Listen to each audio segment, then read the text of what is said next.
This unit will cover some aspects from US and UK immigration histories, starting with the United States. Never before, and in no other country, have as many varied ethnic groups congregated and amalgamated as they have in the United States. The original 17th century settlers were overwhelmingly English, and it was they who set the tone for American culture.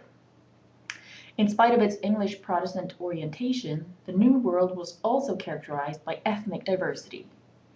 After the 1680s, millions of others, including Scots, Irish, Germans, Irish Scots, French, Dutch, Italians, Russians, Poles, Scandinavians, Greeks, Chinese, Japanese, Africans, and Latin Americans, eventually emigrated to America.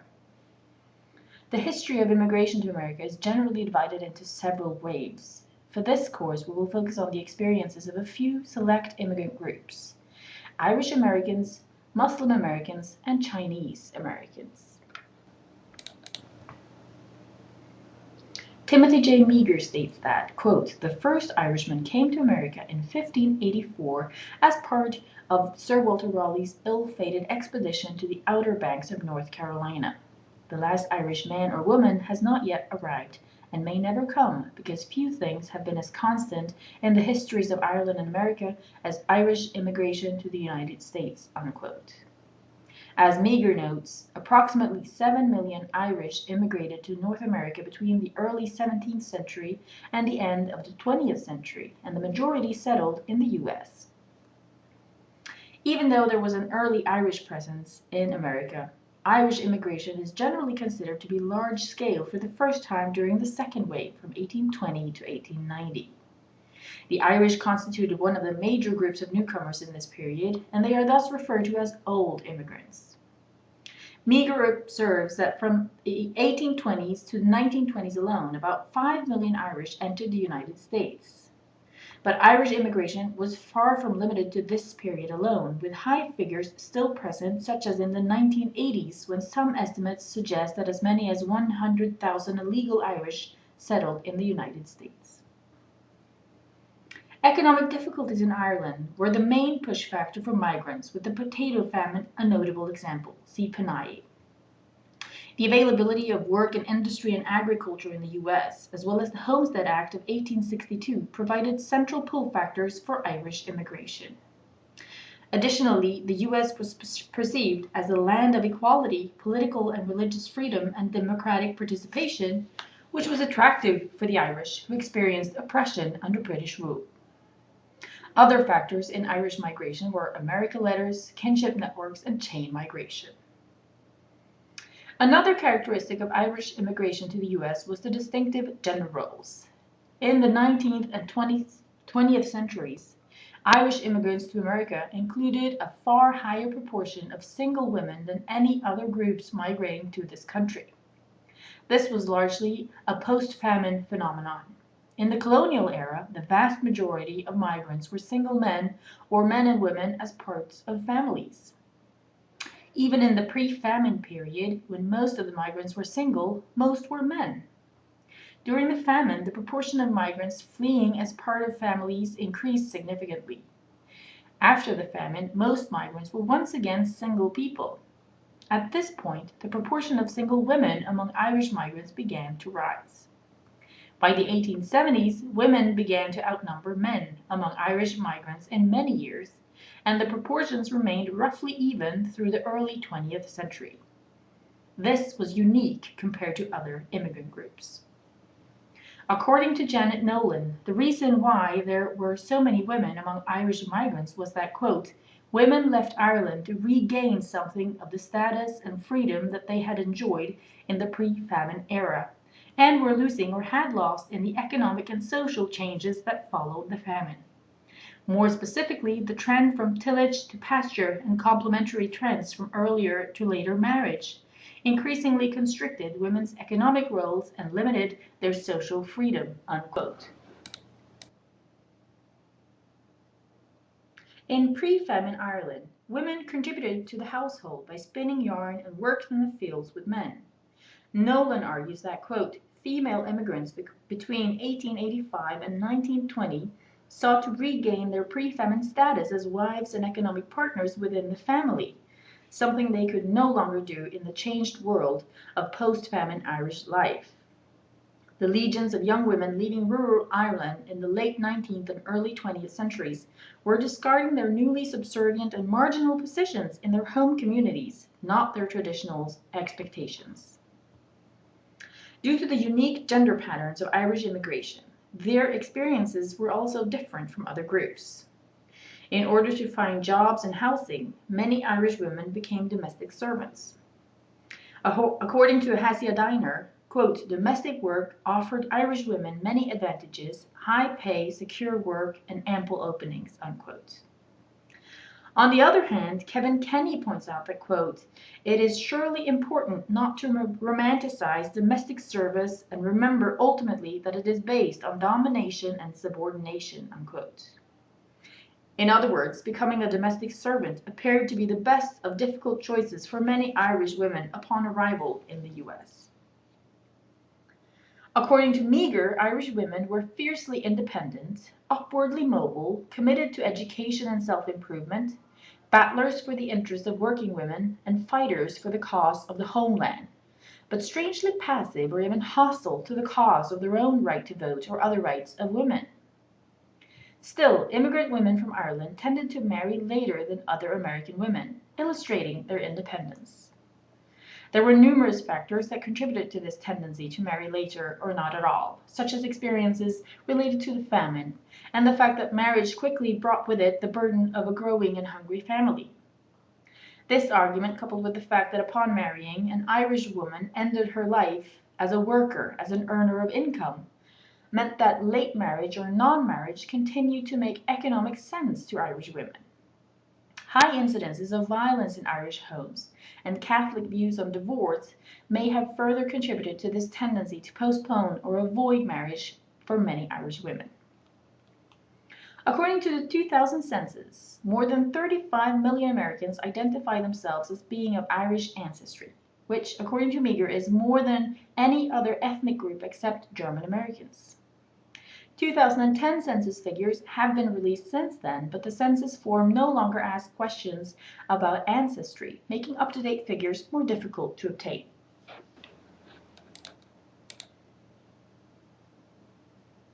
Asian Americans represent a significant minority group in the US today, but they are a very mixed group with different experiences with immigration and integration.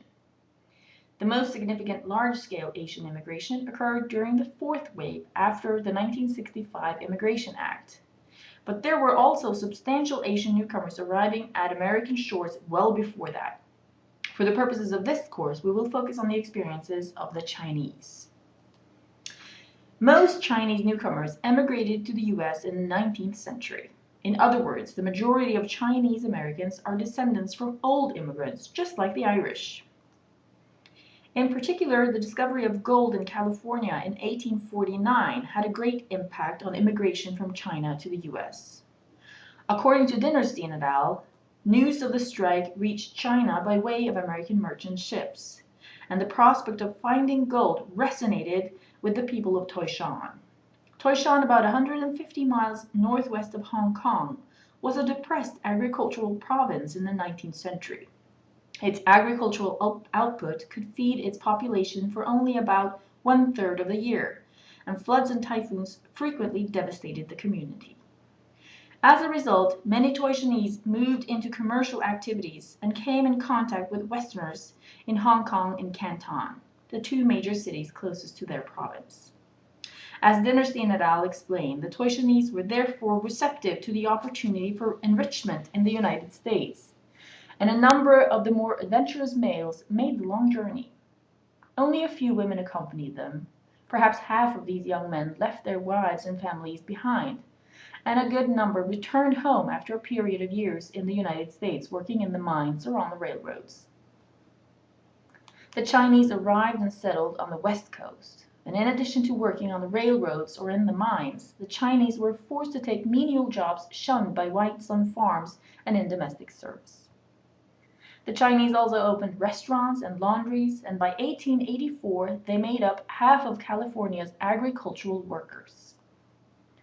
The situation for Chinese immigrant women was completely different from that of the Irish. It was not acceptable for single women to emigrate. Some who did were virtually seized from their families or sold to merchants who brought them to America to become prostitutes. In 1870, 61% of the 3,536 Chinese women in California had their occupation listed as prostitutes. Other immigrant women ended up as prostitutes, but these Chinese women prompted some charges that the Chinese were immoral and unworthy of becoming Americans. About half of the Chinese settling in the U.S. after the 1850s came from the Zhejiang province, and a substantial share of the rest came from areas surrounding this province. According to Dinnerstein et al., lack of contact with Americans probably deterred other Chinese from going to the United States. And after 1882, when Chinese laborers were banned, few entered. The Chinese Exclusion Act was part of the success of pressure groups in 1875 to 1924, persuading Congress to reduce immigration numbers and pass legislation barring specific groups of newcomers. The first restrictive laws, between 1875 and 82, banned prostitutes, alien convicts, lunatics, idiots, and people likely to become public charges, reflecting, quote, a growing fear of certain types of people, unquote. But ultimately, these laws did not restrict the flow of immigration significantly. More restrictive and effective legislation was to be passed in the 1920s. But the Chinese Exclusion Act of 1882 was the first law directed towards a specific ethnic group, and it had a direct and profound effect on further Chinese immigration to the U.S., as well as the conditions for already settled Chinese Americans. Despite the impact of the 1882 Act, it did not mean that Chinese immigration ended completely. The ban on Chinese immigrants did not include merchants, and they and their wives continued to emigrate, though in small numbers. Due to these immigration patterns, 80% of the Chinese newcomers were men in 1930, and they generally lived in bachelor societies. The McCorn-Walter Immigration Act of 1952 introduced some changes for Chinese immigration. It repealed the ban on Asian citizenship and granted nations in the Far East minimum annual quotas of 100 each. According to Dinnerstein et al., this was not a controversial change in 1952. During World War II, mainly because of foreign policy considerations, Congress repealed the Chinese Exclusion Acts, gave China a token annual allotment of 105 persons, and made Chinese immigrants eligible for citizenship. Still, the 1952 Act contained discriminatory elements, and the intent of Congress was clear: to admit few people of Asian heritage. Refugees from Hong Kong were granted access in the late 1950s and early 1960s. But it was not until the 1965 Immigration Act that Chinese immigration, and Asian immigration in general, saw a substantial increase in annual figures. With the subsequent immigration from Asia, American demography changed in several areas. The Asian population of New York City doubled in the 1970s, and it tripled in the city's suburbs. Monterey Park, outside Los Angeles, became the first Asian American city or suburb in the U.S. Sometimes called Mandarin Park by those who had disliked the changing demography, it was over half Asian, mostly Chinese, in 1994, but had been 85% white in 1960. Dinnerstein et al. Make the following comments to the changes to Asian immigration in this period. Whereas from 1951 to 1960, only 25,201 people entered the United States from mainland China, Taiwan, and Hong Kong. During the next 35 years, over 1 million arrived. The impact of such immigration was potentially staggering when one realizes that fewer than 250,000 people of Chinese ancestry lived in the United States in 1960. While immigration from Taiwan fell after the mid-1980s, it rose from the People's Republic of China, and it is not known how many Chinese entered illegally. Smuggling rings that appeared in the 1980s brought in illegal workers from China. Moreover, the newcomers settled in a few American cities, such as San Francisco, New York, and Honolulu. substantially swelling the numbers already there. San Francisco's Chinatown more than doubled its population from 1952 to 1972, and New York City's Chinese population grew from 33,000 in 1960 to 300,000 in 1990. By 1980, New York's Chinese population was the nation's largest, living in the old Manhattan Chinatown and new settlements in the boroughs of Queens and Brooklyn. There is very little data on the immigration of Arabs in America. Generally, they are not treated as one group, but rather divided into nationality or religion. For our purposes, we will focus on Muslim Americans instead due to this lack of material. The basis for the common experiences of this group in the US has been religion, and the focus in existing material is mainly on post 9/11 conditions.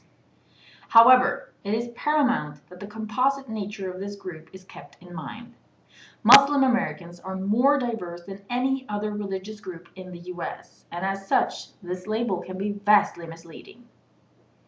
Still, there are significant commonalities in their circumstances, making it useful to generalize somewhat for this group. Muslim Americans started arriving to the US in significant numbers after 1965 as a result of the changes in immigration laws, especially for Muslims from South Asia and the Middle East. The push and pull factors were largely similar as for other groups of newcomers, such as searching for a better life than their home countries could offer, either in terms of economy and opportunities, freedom or equality, or a combination. Muslim Americans possess a diversity that is extraordinary even by American standards.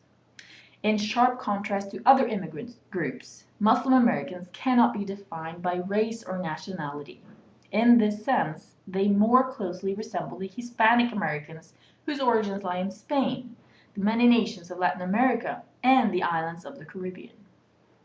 Muslim American diversity may be greater still, encompassing origins in South Asia, the Middle East, Southeast Asia, Europe's Balkan region, and Africa, as well as a small but growing group of Hispanic Muslims. Estimates of the US Muslim population vary significantly since the US does not track population by religion.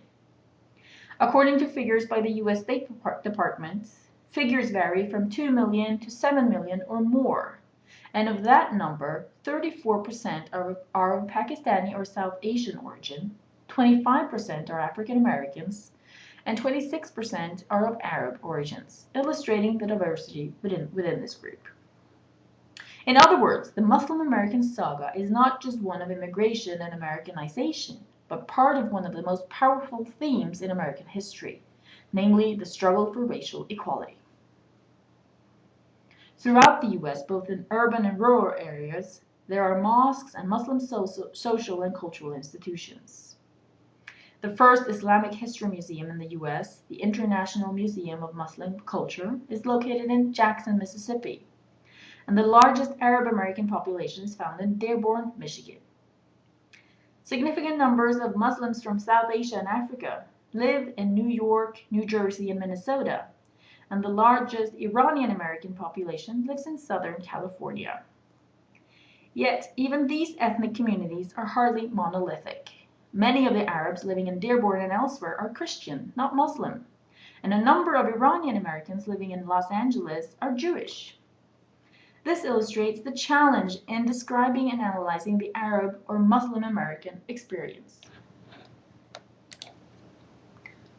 Muslim Americans seem to embrace their faith within a new context, the freedoms of the US, but their identity is also shaped by the aftermath of 9/11.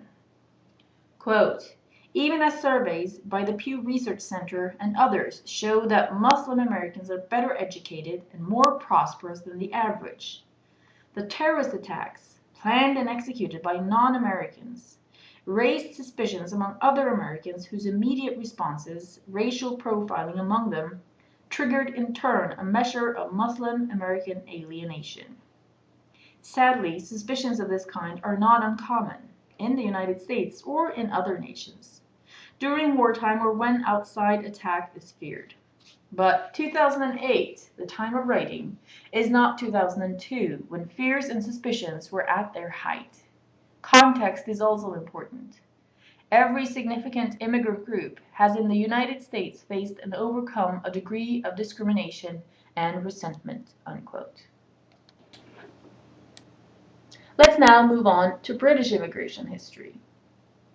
From Roman times to the present day, people from all over the world have immigrated to Britain.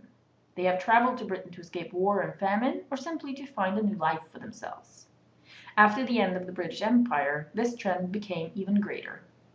Consequently, immigration to Britain has risen in numbers and become more diverse in terms of origins. And each new group of newcomers has contributed to shaping the multicultural society that Britain is today. Read the Panay text in the course compendium for an overview of the scale of immigration, main groups arriving between 1800 and 1945 and since 1945, and push and pull factors for migration into Britain. While the Irish historically constituted the largest group of newcomers to Britain, two other groups were since 1945 the source for debates about immigration, race relations, identity, and multiculturalism: Black and Asian newcomers. The Second World War was the biggest single factor which determined the future of mass migration from the Caribbean to Britain. Many Caribbeans felt British, and they saw an attack on the empire as an attack on themselves, a point reinforced by the racist ideology of the Nazis. A similar movement was taking place throughout the British colonies. In Asia and Africa, recruitment took place in greater numbers, but the troops who joined up in those areas tended to be deployed in units of the Indian and African armies, which fought the campaigns in East Africa, North Africa, and Burma. Asian and African seamen were also prominent among the personnel of the merchant fleet. In contrast, the Caribbeans were to serve on British soil. It was the British wartime recruitment of Caribbeans which was responsible for the way that Caribbean immigration developed later on. Two widely different groups of Caribbeans enlisted at different times. The most restless and mobile element in the population arrived during or before 1940. These were the sons and daughters of the better-off Caribbean professionals, and they were already planning to start their careers with a period of study abroad. The war was a shortcut. Most of them possessed the resources to travel to Britain and join up, or they were able to train in the Caribbean itself before being recruited by the RAF. The second group of recruits came after 1943, when the nature of the conflict had changed. By then, the demand was for support staff for the frontline fighters who were about to invade Europe. Thousands of Caribbean men and women enlisted as ground crews and technicians. They received a warm welcome, but there was an important difference in the environment they encountered. By this time, there were also American units stationed in Britain. Many of them were black, and the American troops were subject to the same racial segregation practiced in the US. Such attitudes were unfamiliar and in general distasteful to the British. On the other hand, the Americans' racial attitudes created an inhibited atmosphere which also affected the black Caribbeans.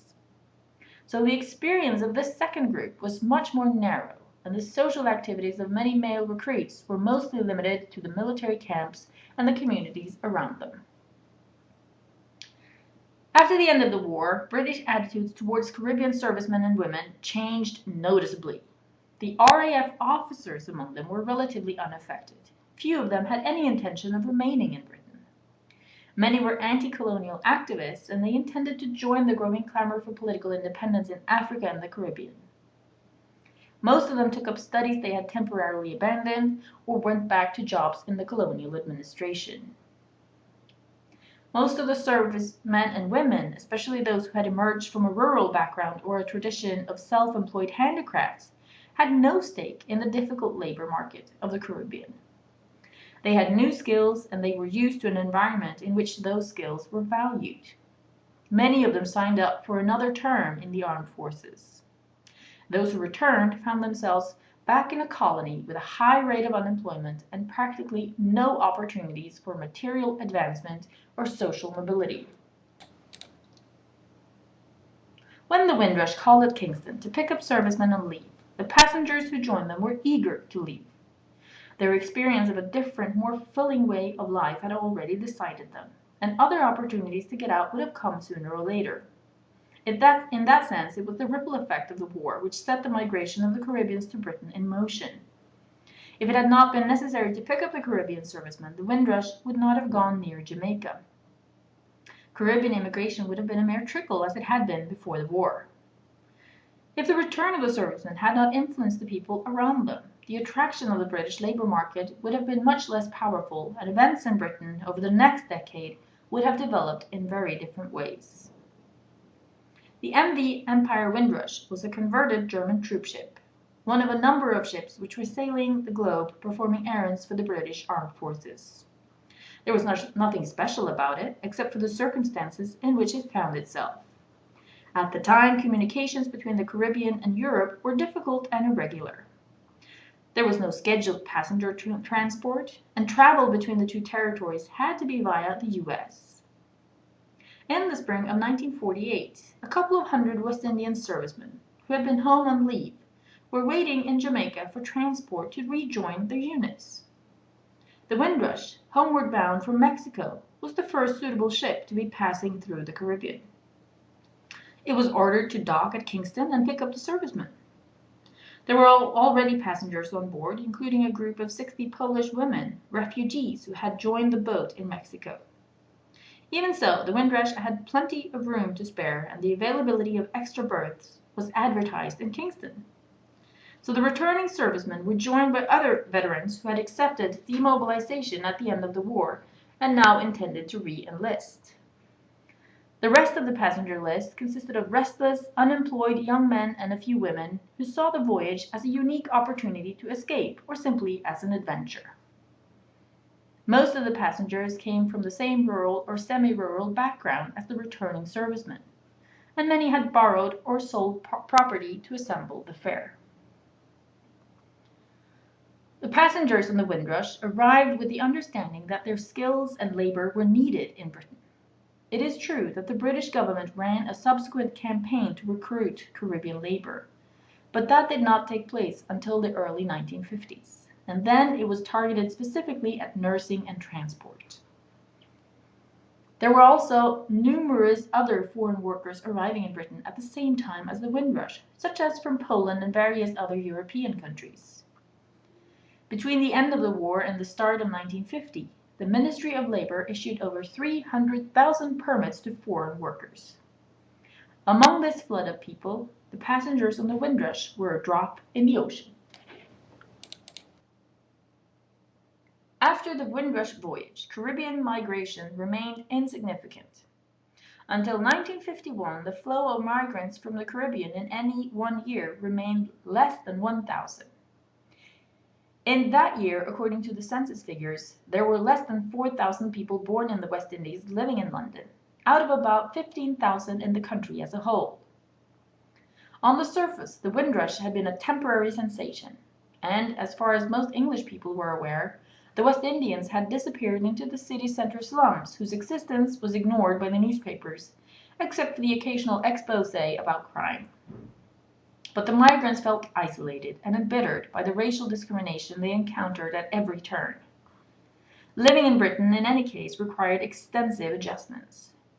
Merely standing on the street corner to meet and talk as they might have done in the Caribbean made them subject to suspicious and resentful comment, and the longer they stayed in Britain, the more hostile the attitudes that surrounded them seemed to become.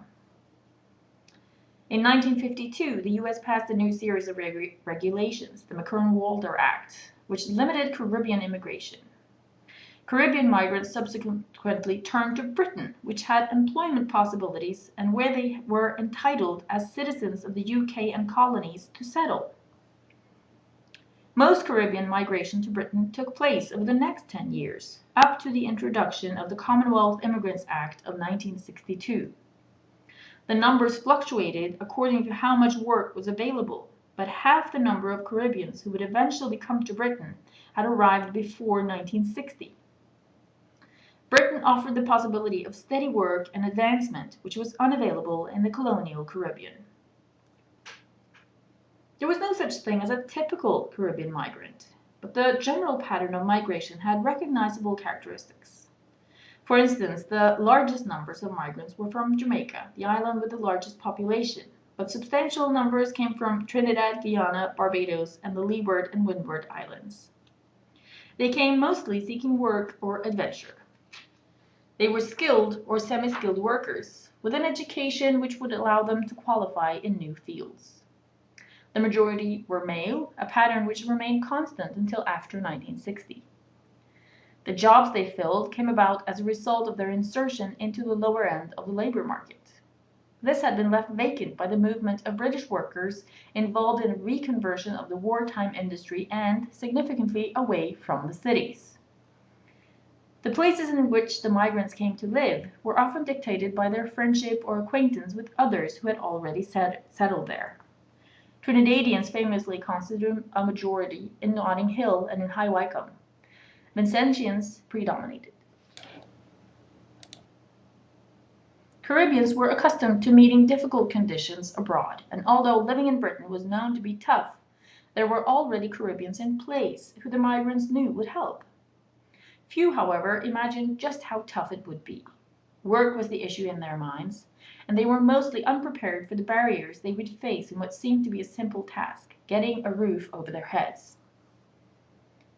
After 1948, between 500 and 700 Caribbeans arrived in Britain every year.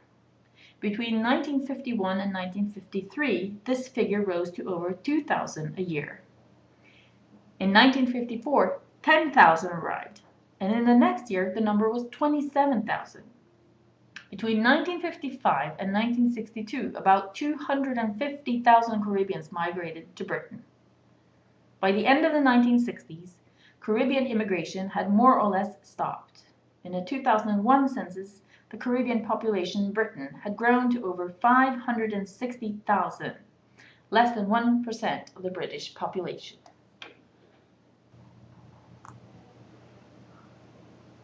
The people who came from the Caribbean on the Windrush and those who followed them helped to create a new Britain.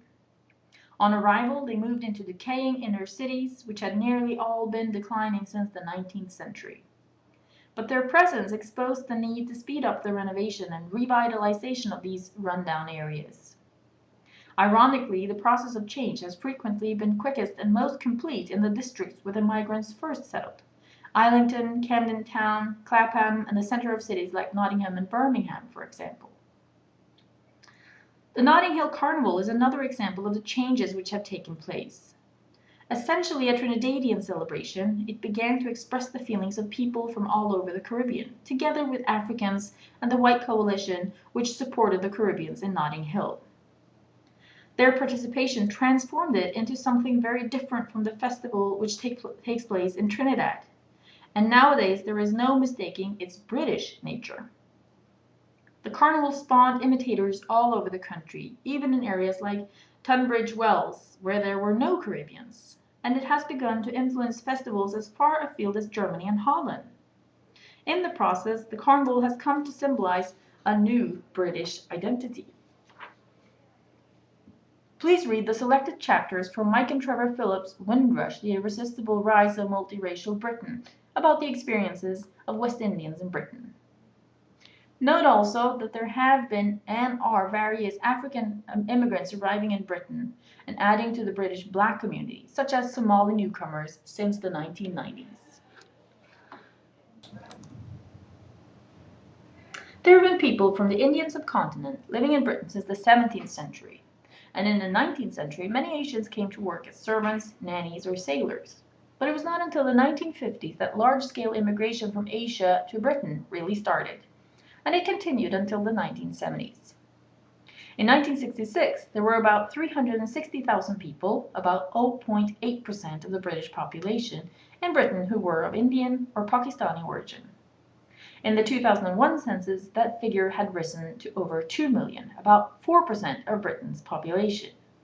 And in the 2011 census, this figure had risen to 7.5% of the UK population. There were two reasons why large-scale Asian immigration began in the 1950s. First, India and Pakistan became independent from Britain in 1947 and 1948, and there was a conflict between the two countries regarding the border areas of Punjab and Gujarat. This encouraged many Indian and Pakistani people to look to Britain as a safe place to start a new life. Second, there was a shortage of workers in Britain, and Indians and Pakistanis were encouraged to come and fill vacant jobs. In other words, the push and pull factors were very much the same for Asian and Caribbean immigrants. Pakistanis from the Punjab region were the first group to arrive in Britain in the mid-1950s. They were needed to work in the textile industries, based in the north of England. Towns like Rochdale and Bradford soon had a growing Asian population. A few years later, Indians and Pakistanis arrived in London and the Midlands, taking jobs in factories and for the National Health Service. Initially, mostly single men came to live in Britain, but during the 1960s, family members came to join them. With the whole family in Britain, many Asians began to start their own businesses. These included grocery stores, clothing shops, and restaurants, and these businesses first served the Asian community, but they soon became intriguing for the wider population as well. By the 1970s, Asian immigration had slowed down, which must be considered in the context of legislation restricting non-white Commonwealth immigration.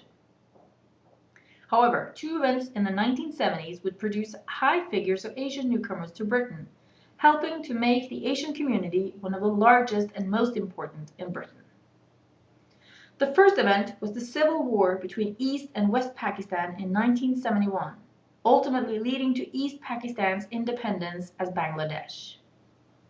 The war caused many people from Bangladesh to leave and come to Britain in search of work and stability.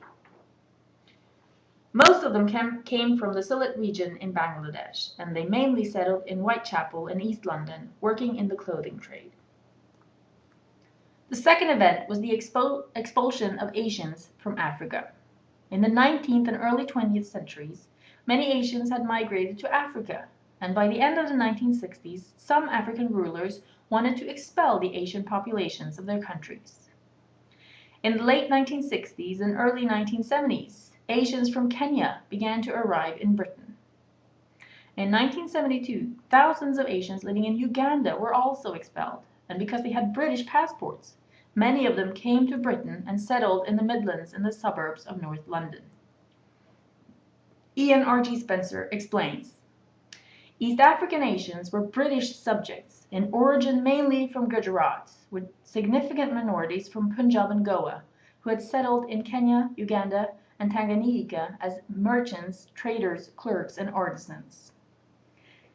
At the time of independence in East Africa, Tanganyika in 1961, Uganda in 1962, and Kenya in 1963, they were faced with a choice of either local or British citizenship.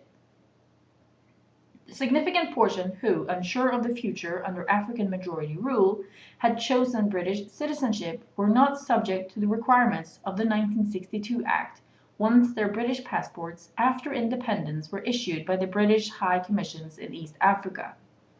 When the screws of nationalization and Africanization began to turn more sharply, non-African movement out of the three territories increased. The arrival of 10,000 East African Asians to Britain in February 1968 was in fact an important factor in the passing of the Second Commonwealth Immigrants Act of March 1968, rushed through Parliament in only 3 days due to the concerns about the high figures.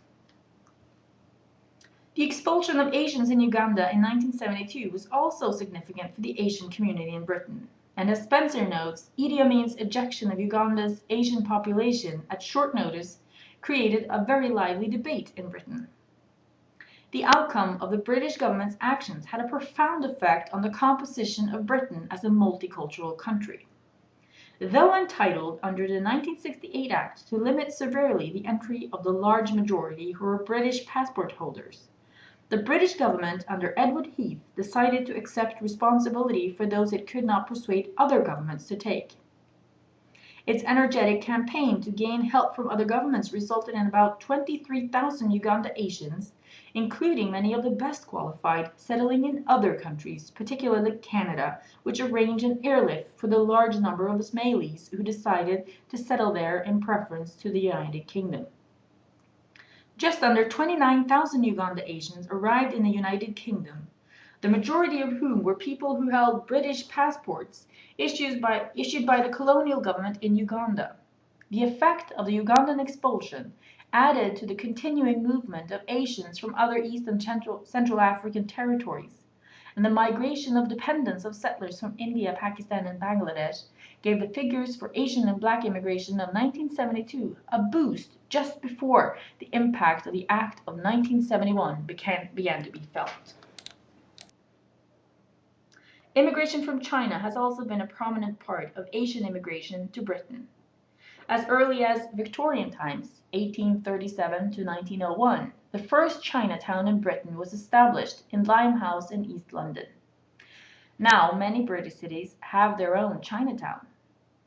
Many of the Chinese people who came to Britain came from Hong Kong, which was a British colony from 1843 to 1997. In 1946, it was estimated that there were about 5,000 Chinese people living in Britain. In the 2001 census, about 248,000 people living in Britain categorized themselves as Chinese. During the Second World War, British soldiers and sailors who were sent to Hong Kong and India developed a taste for Asian food. When they returned to Britain after the war ended, there was a desire to bring Asian food to Britain as well. This created a demand for Chinese restaurants, which encouraged more people to move to Britain from China in the 1960s. Additionally, unemployment in the rural part of Hong Kong, known as the New Territories, began to rise in the early 1960s. This combination of push and pull factors persuaded many Chinese people to migrate to Britain to work in Chinese restaurants, which experienced a rising demand for Chinese food. At first, most Chinese newcomers were men, but soon Chinese women and children also settled in Britain. Most settled in Soho and Bayswater, two areas of central London, and Soho is today home to Britain's largest Chinatown. Young Chinese people who were born in Britain began to leave the restaurant trade and started many other businesses. As Chinese people became wealthier, they moved to many other parts of Britain. Note that there have also been and are various other Asian immigrants arriving in Britain and adding to the British Asian community, such as Vietnamese newcomers since the 1970s.